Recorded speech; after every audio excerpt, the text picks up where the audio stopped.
Hey, it's Sarah here. Welcome to this sequence of short tutorials for the yoga poses that are commonly practiced in class.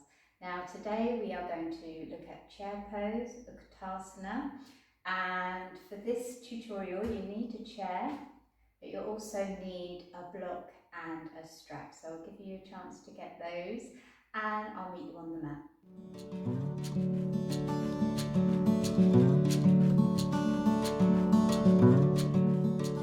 Right, okay, let's get started. So I'm going to show you a few variations of this pose so that you can swap and change according to how your body is feeling on the day.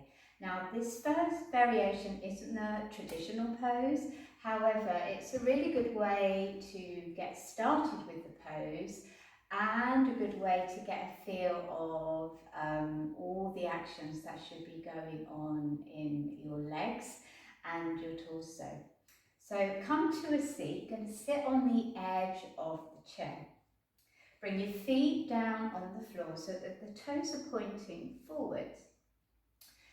Make an effort to make a good connection with your big toe mat, your little toe mat and your heel. And that's really important because each of those points of your feet fire up different parts of your legs. So you need to have all three like suctioning on the floor. From there, we're going to push into the feet and you'll feel your spine lengthen. So just allow that to happen. Soften your ribs in, lengthen your tail, soften your shoulders. And then from here, we're going to hinge forward. So when you hinge forward, please don't go into sitting on a chair pose where you're slumping, okay? We want a nice long back, size of your waist along. You're still connected to the floor through those 3 points on each foot. Slide your hands down by the shins, okay? And from here, I want you to start pressing the palms against the outside of your shin.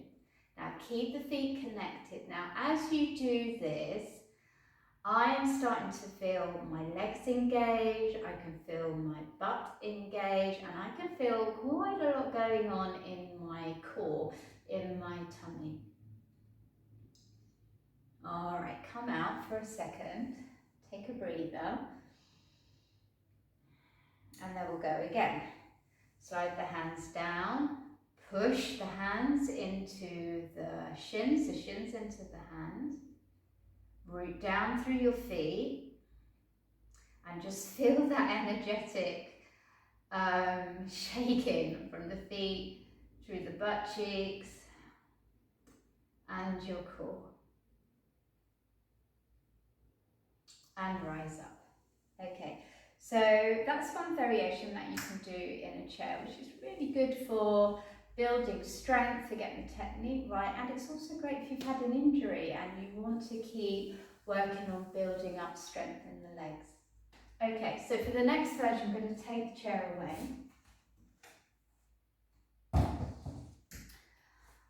And we're going to grab the block. So the block is basically going to do the role of our hands. What we just did just now. We're going to squeeze the block in the middle of the thighs, in the inner thighs, and play around with whether you have the block narrow or wider. It's really up to you. Just make sure it feels comfortable. Connect the feet into the floor. Big toe mount, little toe mount and heel. Okay, stand nice and tall, tailbone lengthen down, soften the ribs in.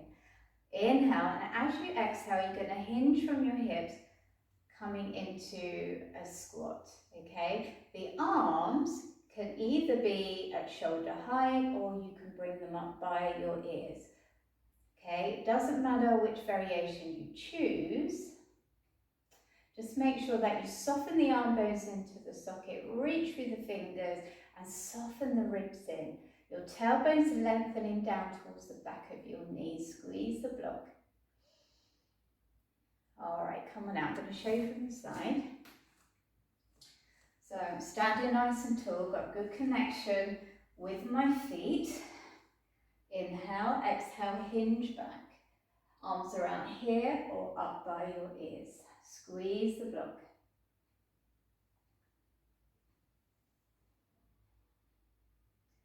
All right, and come on out. Okay, drop the block and grab the belt. Get to the end, making sure you've got a nice smooth belt. Take it under the D rings. Take it up over the first, under the second. We're making a loop and you want it around the shins. So again, we're replicating what we did on the chair, but we're doing it standing up, okay? Now when you're learning these poses, using the blocks and props is just a really good way of getting the technique right and feeling the sensations that you should be feeling in the muscles as you hold the pose. All right, so stand up tall, tailbone down. This time, you're going to press your shins against the belt. Okay, so it's like trying to break the belt and we're hinging back. Right, tendency using the belt is to allow the inner feet to lift off the floor. So to avoid that, connect your big toe mount and inner heel into the floor a little bit harder than usual, just so you keep that connection. Now I can feel my legs cooking, my inner legs cooking, my butt cooking, my abs are working quite hard. All right, and come out. Okay, now one last variation with the props is you can hold the block between your hands and it gets the upper body working a little bit harder. So let me show you that variation and then we'll try it without any of the props. So you're holding the block out, going to squeeze the block whilst plugging the elbows into the socket. Inhale, exhale, push the belt apart as you hinge into a squat from your hips. Lengthen the tailbone down. Pull the ribs in, breathe. And then if it feels comfortable, maybe have a go at lifting your arms. Your whole body should be shaking and working. One more breath. And come out, super job. Right, climb out of your props. And we'll try the pose without anything. So, starting with your feet forward again. Find that nice long spine, lengthen your tailbone down, ribs in, good connection with your feet. Take an inhale, as you exhale, hinge from the hips, coming into that squat. Now think about squeezing an imaginary cushion whilst pulling the feet gently apart without losing the connection of those 3 points. This will get back the sensations that you were feeling when we used the props. Let's take one more breath. And then rise up. And that is uktasana or chair pose.